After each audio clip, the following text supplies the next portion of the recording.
stable coins on I would Pulse like or? to. So originally, to get stability out of Pulse when it originally launches, you're going to need to use bridged-in stables.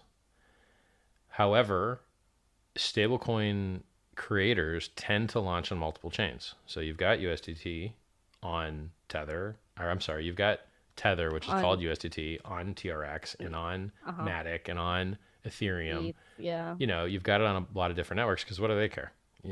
It's new users for exactly. them. So Hmm. I would like to see, until I have the time to create my own stablecoin, I would like to see the existing stablecoin issuers support Pulse Chain when it launches. That'd be great because I think being able Yeah. to de-risk, particularly during a bear market, is nice. Yeah. I mean, there's just so much going on between, stables, all the drama with that, CBDCs, which is like a big drama. CB, And yeah, like I I mean, don't even know, like that's just a whole other rant, CBDCs. Like it's just everything that's well, it's a anti scam. Like central crypto. Yeah. banks do not want you to have freedom, so don't think that they're going to do anything that gives it to you. It's really that simple. Like Hmm. they Yeah. don't care about your freedom at all, which is why you have less than you've ever had. You used to be able to buy a house for 25 grand. Try That's that now. insane. Like That's insane. it used to be Like cheaper. But $1 million used to be generational wealth. I yeah, remember my grandmother telling me when I was little, oh, $1 million, you could pass that on. Like, what? $1 million isn't like it's still a lot of money, but it's not a lot of money anymore. I hear people in chat like this bear market news is scaring out the weekends. Hey guys, let's do a thought experiment. Ready? Ooh. If you wanted the price to pump really hard on an asset and you knew there were some people that were going to sell, would you rather they sell lower or higher? Well, if they sell lower, they've lost their right to hurt the price later. And so if the person that they sell to has a longer time horizon, or is more likely to stake, or is more likely to stake for longer, or is such a whale, this is all game to them anyway. They might not ever need to sell anyway. Like Satoshi's never sold, at least not publicly. Um, you know, if someone wants to sell the bottom and hand their bag to someone that's better than they are, I think that's good for prices of things. So if a guy could have sold 20 times higher, so 95% drop is a 20x difference. So it takes 20x to make up a 95% drop. It takes 10x to make up a 90% drop. If someone wants to sell a 95% dump for pennies on the dollar, historically, products with product market fit, I mean, look, Amazon dropped 95% once. And after that, Yeah. it just basically went up forever. Ethereum dropped 95% once. Bitcoin's dropped 85% a bunch of times. I can't Yes. really think of a better risk reward than a dip in something that has product market fit and security. Exactly. Yep. Exactly. Like, people are so intimidated by the market right now. I mean, you've basically seen the market since the beginning, the birth of the crypto Yep. market.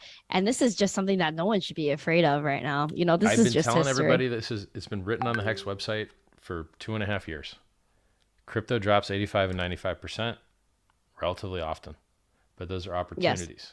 Now, not all crypto. Crypto with product market fit and security. I don't think Luna's getting back up. I don't think the rug pulls are getting back up.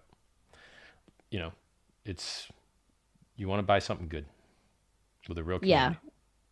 Yes. And I feel like, things like this have to happen. People have to get wrecked in order. I acknowledge people got wrecked. It's not a good thing, but I these got things wrecked when need I to got in, happen. but I held. I You went down held exactly. 93%. When I got in, The, went straight down 93%. the people that hold are the people that, went in this space. Of course, not financial advice. No financial advice, but Well, yeah, still. we're not registered financial advisors, and when you get wrecked, we want you to feel personally responsible for it. So you don't sit outside our houses trying to be like, "Hey, can I spend the night?" No, you can't spend the night. I called the top of the day. You don't get to spend the night here. I mean, that must be pretty like, dope, I guess, to be able to like, yeah, I called It's this. Like sick. you called a lot of different It's things. sick. I called the watch top too. I got nine How did million in you watches, and I'm like, this is the top. how do you analyze markets? Like what like, I know Technical and Bitcoin fundamental like both. I use both. So I'm an excellent technical analyst. I'm an excellent fundamental analyst, and I understand order books. I invented Hart's law, which explains why prices all move up and down together. When I first got into crypto, I didn't understand why. I was like, why is it that Yeah. Bitcoin makes all-time highs the same time alts make all-time highs? Bitcoin makes all-time lows, same time alts make all-time lows.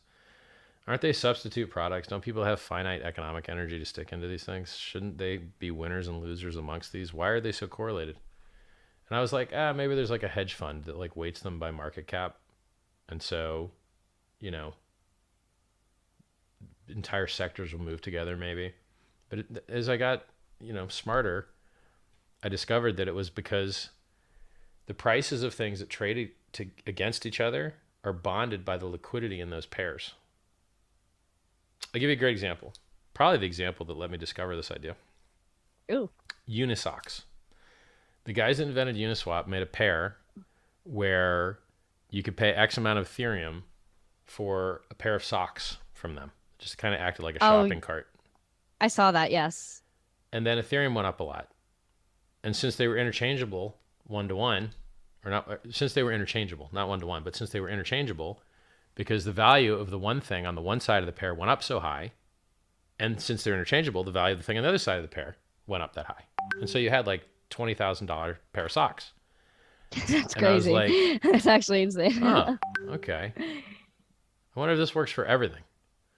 And then you're like, yeah, it does. So the reason that Ethereum goes up when Bitcoin goes up is because there's an order book where you can interchange them. And the reason Ethereum goes down when Bitcoin goes down is because there's an order book, and whereas you could have interchanged them for more, now you can only interchange them for less. And the tail can't wag the dog. Like the larger liquidity thing wins. And since Bitcoin's kind of the largest liquidity thing, Ethereum's price movements can't move it very much, but Bitcoin's price movements can move it. So Ethereum acts kind of like a leverage position on Bitcoin. Bitcoin bull run, Ethereum goes up more. And in the bear market, Ethereum's gone down more. So, yeah. But like volatility is a price you pay for the world's best performing asset. Yeah. Dips are in the game. Amazon's down more than 50%, I think. And they're a great company. They're like Absolutely. one of the best companies in the world. So unless you care about like employee rights or whatever, which when I'm shopping on Amazon, to tell you the truth, I don't care about. I just want a good deal. Do you take all that money you saved on Amazon and just give it to a nice worker that when you see him, if you want to be socialist about it? Yeah. So like if Amazon's going to drop 50%, so it's like, if Bitcoin's going to drop, Bitcoin has dropped from 69K to 1718. Yeah. 17,580. And then, well, I'm looking at Bitstamp price. It's different exchanges, but basically 17.6. So that's a 73% drop. And then Ethereum